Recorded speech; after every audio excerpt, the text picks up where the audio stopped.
All right, I'm here with Coach Lee Pritts. Coach Pritts, congratulations on your induction into the Florida Wrestling Hall of Fame. Thank you, man. It's a pretty special honor and so happy to be here. Yeah, so what does it mean to you? You know, it's never been about me, right? So I got into this and it was always about, even as an athlete, when I started this, I fell in love with the sport. And it wasn't about me, it was about performing. Once I started understanding, start to level up, it was about performing for my coaches and my team. And then I started coaching, and as a coach, I wanted to perform for the athletes and the team. So it's always been about everyone else. And then all of a sudden you get this and you're like, oh my God, this is about me. And I really don't know how to handle it, to be honest with you. Because this isn't my thing, right? I've never done anything. It's not about me, it's about everyone else. And so at the end of the day, it's special because all the people that poured into me, this is in their honor. Very nice. So take us back in time to how you started wrestling. How old were you? How'd you get into it? Who brought you in and what'd you think of it? Randy Miller. So he's a Hall of Fame guy. So I was 9th grader and he walked in and said, hey man, I want you to wrestle. He knew my sister. He knew we were all gymnasts. And he's like, I want you to wrestle. I was 85 pounds soaking wet. And I said, no, man, those dudes are big. And he goes, don't worry, they have weight classes. And the only thing I could think about was jumping off the ropes and drop kicking another 85-pound dude in the chest. And I was so excited about that. So I did it. And a week later, we had club practice. I walk in and he has a meeting. And I go, before the meeting started, I was this guy. Coach, and he said, what? And I said, where are the ropes? And 79 people fell out laughing, and I was like, got y'all. But I was so confused, and I was confused for several weeks. But I still fell in love with it, and that's how it all started. Very cool, very cool. So throughout your career, is there a single most memorable match? Probably the biggest one that really for me was a turning point. Travis Campbell, and we had wars. We had absolute wars. We trained together all spring and summer. Dear friend, and yeah, I forget what tournament it was, where we were, but it was like 4-2 at the end of the first, him winning, 7-5. I'm up at the end of the second. And I think I beat him like 22-7, but I took him down 10 times in the third period. Oh, wow. Yeah. And it was right there. I was like, oh, I don't know what just happened, but I liked it. And he started calling me Shooter from then on. That was my nickname. And I forget the name of the movie. I called him Cowboy, and he called me Shooter from that movie, whatever. And that's how it kind of started. I forget the name of the movie, but yeah, that was really memorable from a turning point to going, okay, because I thought he was really, really good. I knew he was really good. Right. And so for me, I was like, wow, you just were able to do that to somebody that's really good. Okay, you got something here. Let's go with it.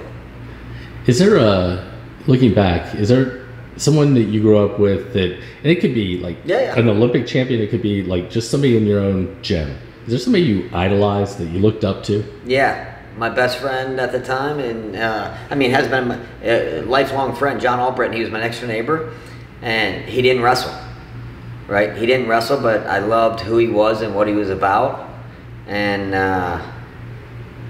he actually wrestled his senior year, and he's now a wrestling coach in Georgia doing amazing things. And so it's really cool. He did start the journey of wrestling through us, but yeah, he was a guy I idolized, and and he was 2 years older than me, but man, he was doing it the right way, and his work ethic was amazing, and yeah, so he's the guy that I was trying to be. Very cool. If you were to look back, you've had a lot of success, both high school, college, so on and so forth as a coach. Is there a personal attribute that you have that you can kind of pin it on, that you embody?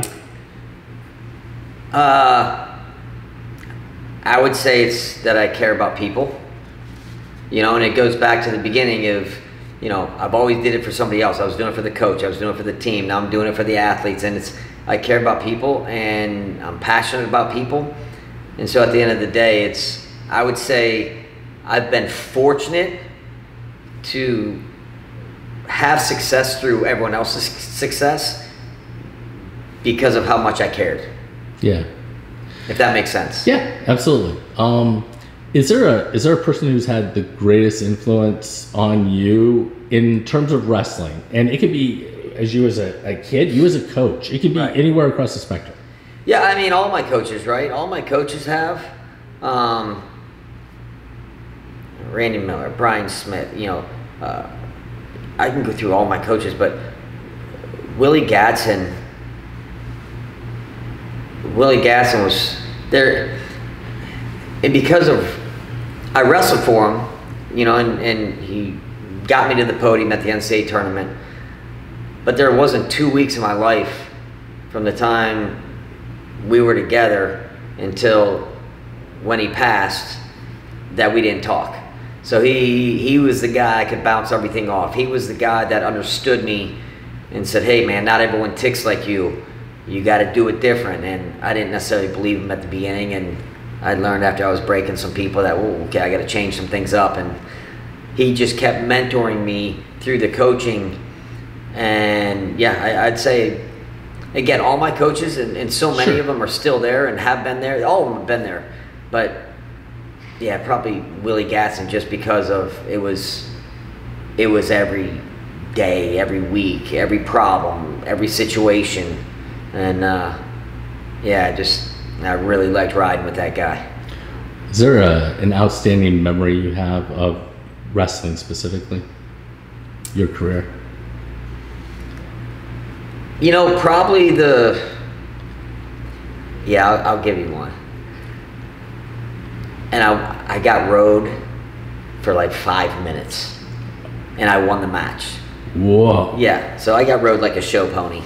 And so I got taken down like the first, we're in the wrestlebacks, right, NCAAs, and I got taken down probably the first 15 seconds, and this guy rides me, Eric Keller, he rides me the whole match, the whole period, until the last 10 seconds I get a reversal.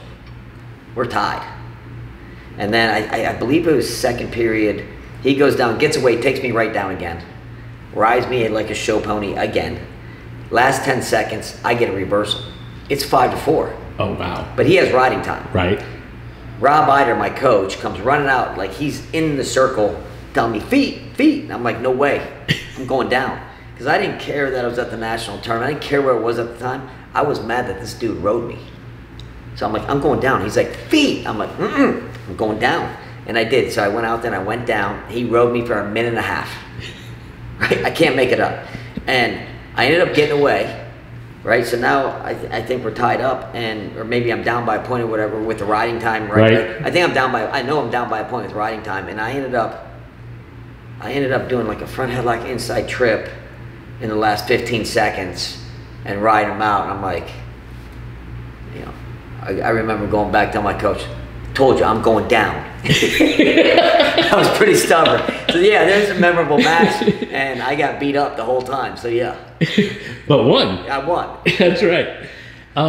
Looking back, if you had an opportunity to do something over, is there something you would, or would you not change? No chance. I'm living a dream life. I've got to travel the world, coach some of the best athletes on the planet, who've trusted me in their corner. And I feel if I did it any other way, I wouldn't be who I am today.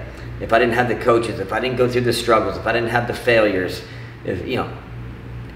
I went to junior college because I didn't do what I had to do in high school. And I have some of the best friends in the world because of it. My Jason Money and his wife Lena are here for me, and man, I would have never met him if I didn't do that. And many others, right? But it's just... Sure. But the journey, I wouldn't trade it for the world. Is there an attribute or something that you talk about with your athletes that you try to, imbue in them that you've learned? Well, loyalty is a big thing, right? Loyalty and trust, right? You got to make it bigger than yourself. When times get tough, it's easy to turn the other way and ask for a redo. But when you're doing it for other people and you're doing it and you're loyal to people, and you're willing to work for other people, you can't let those people down. And you're willing to push harder and do a little more. So I think it's, you know, if you trust the guy next to you, the woman next to you, whoever next to you, if you trust, you look to the right, you look to the left, and you know you got everyone in your circle, and you trust each other, and you're loyal, man, I think that's a powerful force. Last question I have for you is, what would you like for people to remember most about Lee Pritts, the wrestler, the coach, the person?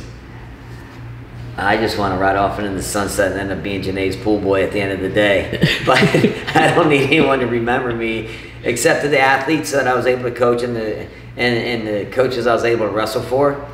I hope that they know I gave everything. Coach, I want to say congratulations on your induction into the Florida Wrestling Hall of Fame. Thank you. And I want to wish you the best of luck in the future. Hey, I appreciate you, man. Yeah. Thank you.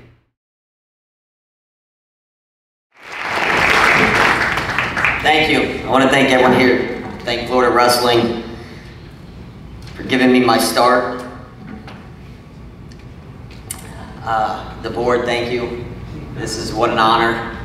I'm not real good about receiving awards, receiving honors. I'm more into giving, and it's how my whole life is, everything has been about giving back, and even as an athlete, it was about giving. You know, so I remember walking down the hallways at 85 pounds, 14 years old, 85 pounds, I'm walking down the hallway, and Randy Miller grabs me out the hallway, knew I was a gymnast, he knew my sister, we were family of gymnasts, and he goes, hey, you need to wrestle. And I was like, I can't wrestle, man, those guys are huge. And he said, no, they have weight classes. And the only thing I could think about was jumping off the top turnbuckle and drop kicking another 85-pound dude in the chest. A week later, we go into club practice, or our meeting for club practice, and I see these mats, and I'm looking for the ropes, and there's 80 of us in there, right? And so right away, before the meeting, I'm raising my hand, and he kind of looked at me annoyed. He's like, yes, what do you need? I go, where are the ropes? 79 people fell out laughing. So I went with that, like, yeah, got y'all. The next 2 to 3 weeks was pretty confusing for me. But I fell in love with it. And I remember I asked my parents if I could take a break from my sports. I was gymnastics, karate, diving. Can I take a break from my sports? I want to try this wrestling thing. And they're like, sure, thinking it'd be a week. I came back after a week, and I was terrible, by the way, but I came back after a week, and I was like, I love it. This is what I'm going to do. So that whole year goes on, and I ended up finishing the year 2-2, JV, and I won 2 by forfeit.